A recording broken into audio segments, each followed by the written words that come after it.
What if you changed only one thing for the next 30 days? Not what you eat, not how much you exercise, just when you stop eating. Specifically, nothing after 7 p.m.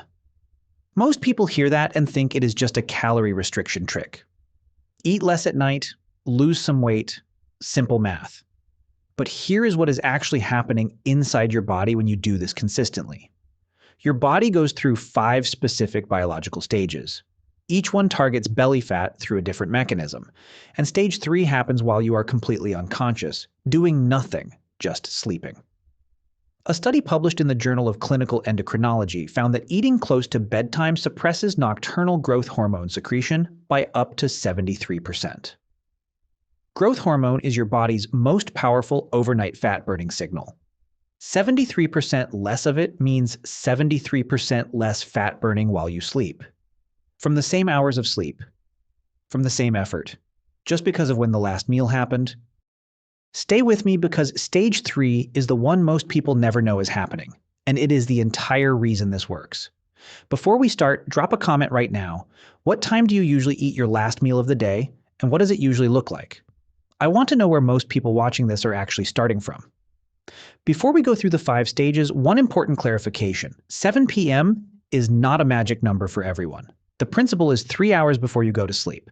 If you sleep at 11 p.m., your cutoff is 8 p.m. If you sleep at 10 p.m., your cutoff is 7 p.m. If you sleep at midnight, your cutoff is 9 p.m. The number changes. The 3-hour gap does not. Here is why that gap matters so much. After you eat a meal, insulin rises to clear the glucose from your blood. Insulin stays elevated for roughly 2 to 3 hours after a moderate-sized meal. While insulin is elevated, your body is in storage mode. Fat burning is essentially paused. When you go to sleep with insulin still elevated, 2 things happen. First, growth hormone cannot release properly because insulin suppresses it directly. Second, your body spends those overnight hours in a fat storage environment instead of a fat-burning one. You sleep 8 hours. Your body stores fat for most of them. When you create a 3-hour gap before sleep, insulin has time to fall before you close your eyes. Growth hormone can release fully. Your body spends those 8 hours burning stored fat instead of storing more. Same sleep duration, same diet during the day, completely different overnight outcome. 5 stages describe exactly what happens when you do this consistently. Stage 1. Days. 1 to 3, your body resists. This is the stage where most people give up. And it is the stage where almost nothing visible is happening yet. Picture night 1, you finish dinner at 6:45 p.m. feeling satisfied. By 9 p.m., you are sitting on the couch and something starts happening. A quiet pull toward the kitchen.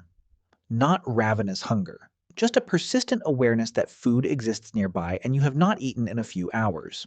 Here is what that feeling actually is. Ghrelin, your hunger hormone, follows a circadian pattern. It has been trained by your previous eating schedule to rise at the times you usually ate. If you have been eating a snack or having dessert at 9 p.m. for months or years, ghrelin learned to spike at 9 p.m. It is not responding to genuine caloric need. It is responding to the clock and the habit. This is hunger habit, not hunger need. The difference matters because one passes on its own, and one requires you to actually eat. A study published in Obesity Reviews found that ghrelin patterns can begin recalibrating to a new eating schedule within 3 to 5 days of consistent practice. Days 1 through 3 feel hard because ghrelin is still following its old schedule. By days 4 and 5, it starts adjusting. What is happening biologically during these first nights is less dramatic, but important. Insulin is going to sleep lower than it has in a long time. Growth hormone is starting to find more room to release. Your body is beginning a process that it cannot complete yet, but has already started. The fix for nights 1 through 3 is simple. Warm water, herbal tea, or plain sparkling water when the craving hits after your cutoff. The craving peaks around 15 to 20 minutes and then fades. Every time you wait it out, ghrelin gets slightly less insistent at that time the following night. Stage 2. Days 4 to 7. Insulin begins resetting. By day 4, something shifts that you will actually feel. It is subtle at first, but it is real. You wake up in the morning and you are not as hungry as you usually are. You eat breakfast and it keeps you full for longer than normal. The mid-morning hunger that used to hit you reliably at 10 a.m. is either absent or much quieter. Here is the mechanism behind that experience. After 4 to 7 nights of insulin going to sleep at a lower level, your cells start becoming more responsive to insulin during the day. Insulin sensitivity improves. When your cells are more sensitive to insulin, your body needs to release less of it to process the same amount of food. Less insulin circulating during the day means a weaker fat storage signal after every meal. Glucose from your lunch starts going into your muscles more efficiently instead of being redirected toward fat storage. Jennifer is a 42-year-old accountant who started her 7 p.m. cutoff on a Monday. By Saturday of that same week, she noticed her pants were fitting differently. Not dramatically, but noticeably. She had not lost significant weight yet. What she was feeling was reduced internal abdominal pressure as insulin stopped being chronically elevated overnight. Visceral fat had not decreased yet in a meaningful way. But the bloating and hardness that comes with chronically high insulin was already softening. A study published in Cell Metabolism confirmed that time-restricted eating with an early cutoff improved insulin sensitivity measurably within the first week, independent of any calorie reduction. Same food, just different timing. Insulin sensitivity improving within 7 days. Stage 3. Days 8 to 14, growth hormone. Peaks overnight. This is the stage that changes everything. And it happens entirely while you are asleep. You are not aware of it. You are not doing anything to cause it. You are not doing anything to cause it. You are just sleeping. But between roughly 11 p.m. and 2 a.m., your pituitary gland is releasing growth hormone in the largest pulse it has been able to produce in a long time. Here is why this matters specifically for belly fat. Growth hormone is not just a muscle-building hormone.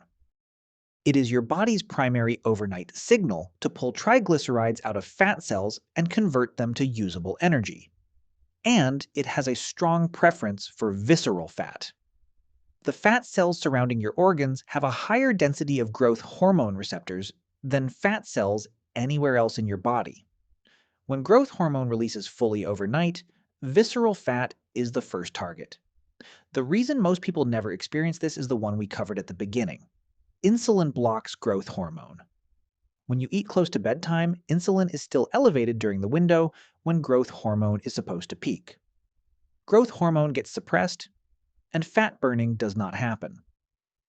A study in the Journal of Clinical Endocrinology and Metabolism found that lower pre-sleep insulin levels were associated with up to 4 times greater overnight growth hormone secretion, 4 times more fat burning from the same hours of sleep, just because insulin had time to fall before sleep began.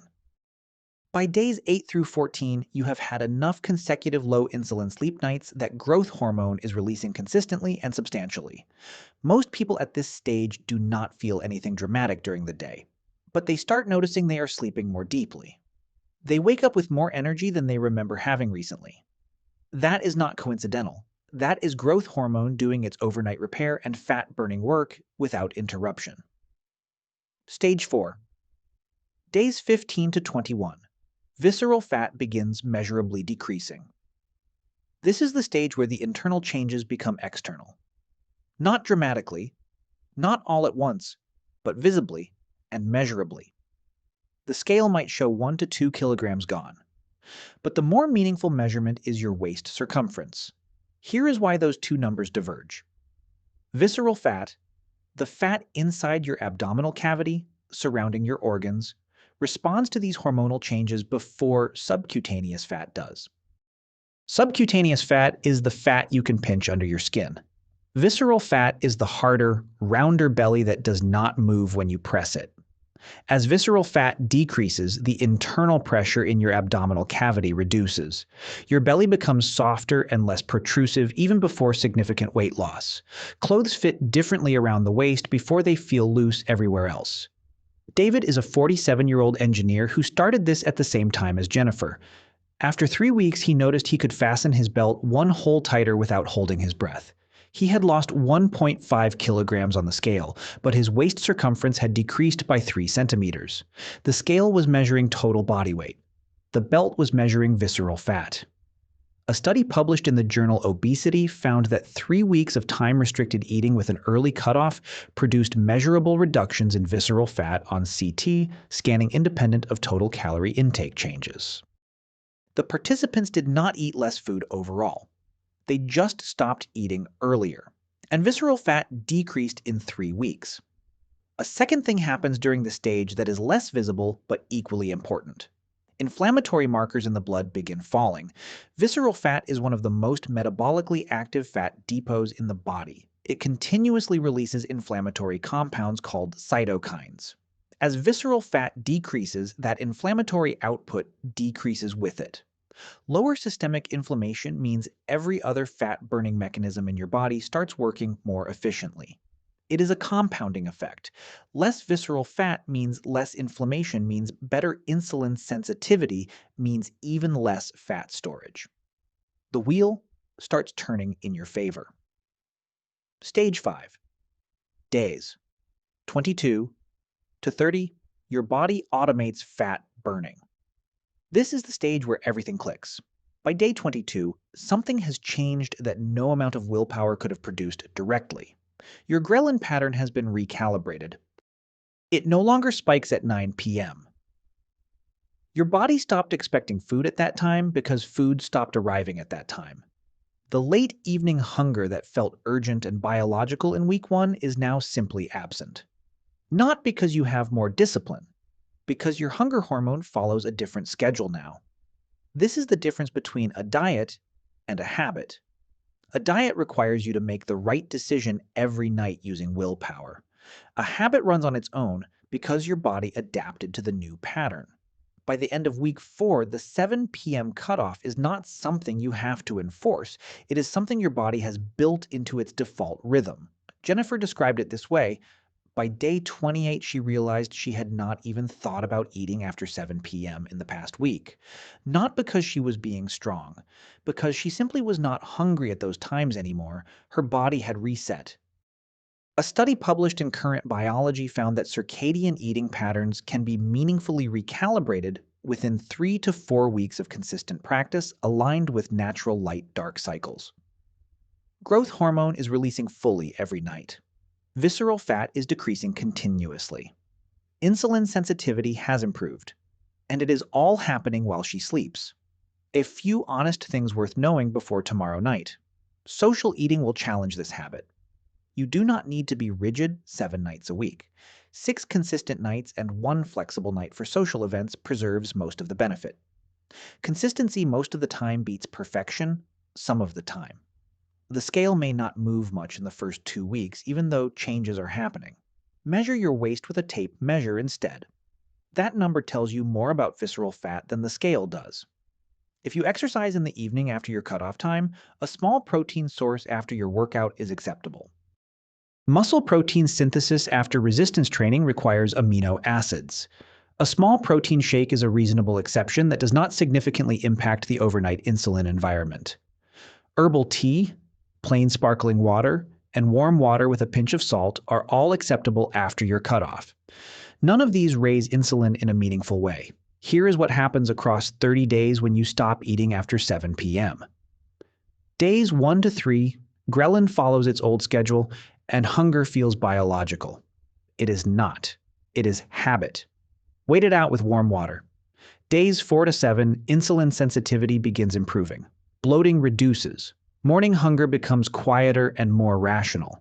Days 8 to 14, growth hormone starts releasing fully overnight. Deep sleep improves. Overnight fat burning begins in earnest. Days 15 to 21, visceral fat begins decreasing measurably. Waist circumference responds before the scale does. Inflammatory markers begin falling. Days 22 to 30, Ghrelin recalibrates completely. The cutoff becomes automatic. Fat burning runs while you sleep without requiring willpower to maintain.